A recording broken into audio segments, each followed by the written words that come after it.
Hello প্রিয় viewers, আমরা আদা রোপণের জন্য বস্তাতে মাটি ভরে আদা লাগাবো। দেখেন, মাটির সাথে সার, তুষ, টিএসপি এগুলো সবগুলো মিক্সড করছি। এমওপিন সব মিক্স করতেছি। ছাই, গোবর, সাথে তুষও আছে।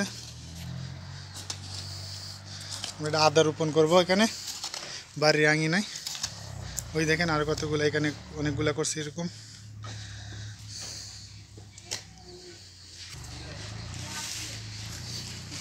সব মাটিগুলো একসাথে করে মিক্সড করতেছি, সবগুলো একসাথে করে মিক্সড করতেছি। আর তুষগুলো দেওয়া হয়েছে যাতে মাটিগুলো একসাথে না জমা হয়, উর্বর থাকে মাটিগুলো।